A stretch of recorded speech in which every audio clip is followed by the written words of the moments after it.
You've already heard Mike talk about bots and botnets, and so we're going to extend that discussion just a little bit. So we know that a bot is really just an infected machine that's under malicious user control.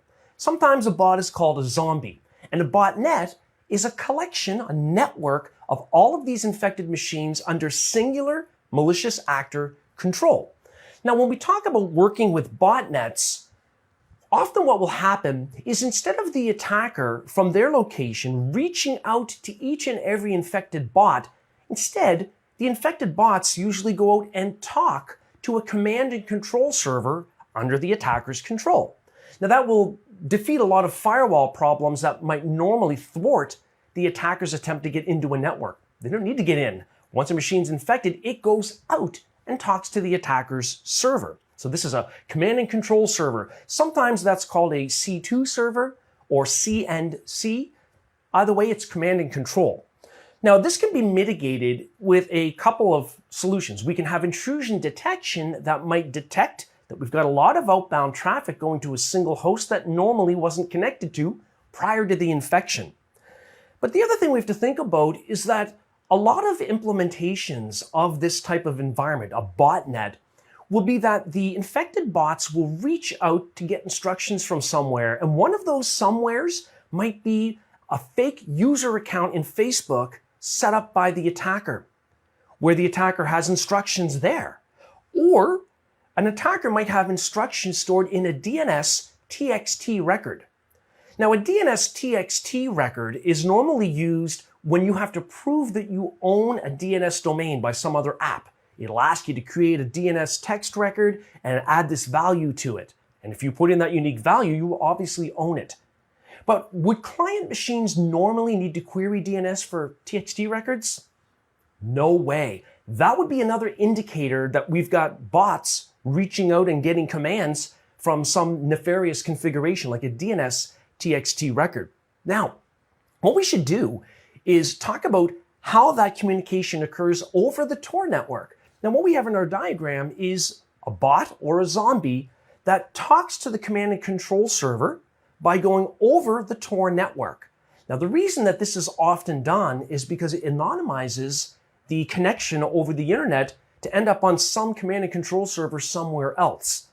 So by using this kind of communications in both directions, we start to have a way to hide where the origin is coming from, because that, as we know, is really how the Tor network works. What we're going to do is take a look at a packet capture that is suspicious. And what I mean by that is in Wireshark, we're going to see that there are some DNS client queries that are querying for DNS TXT records. Now, why would that be? It's not normal. It sounds like a bot contacting a command and control server. So let's go take a look at that. So here in Wireshark, I've got a packet capture that I've taken previously of this happening. Now, what I'm going to do in Wireshark is filter it for DNS. So I'll type in DNS, press enter, and now all I'm looking at are DNS packets.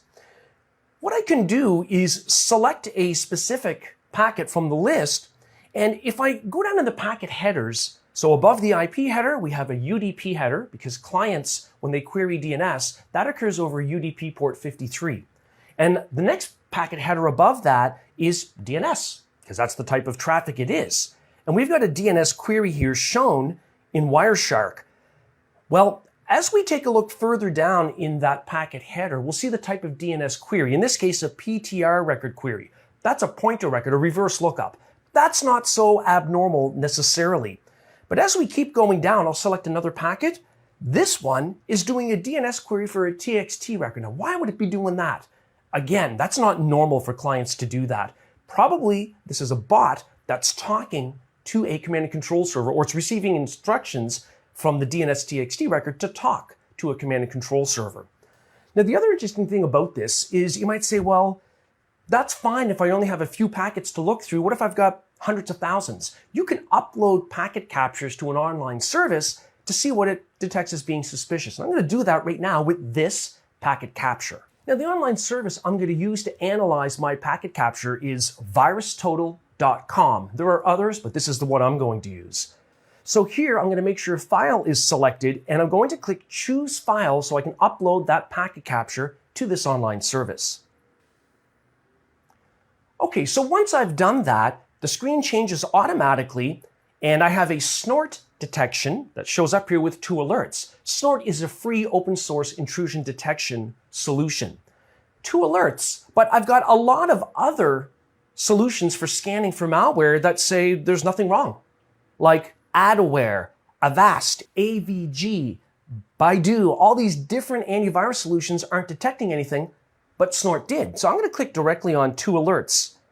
And as we go further down and start reading the details about what it thinks is suspicious, it looks like it's telling us that there are commands being sent over DNS TXT record queries. So it's essentially telling me that this is not normal. It looks like a bot is reaching out to retrieve commands from the DNS server. So making sure that we have intrusion detection systems, and we'll talk about that a little bit later, in place on the network, in place on hosts, goes a long way in preventing this type of thing from going on for too long.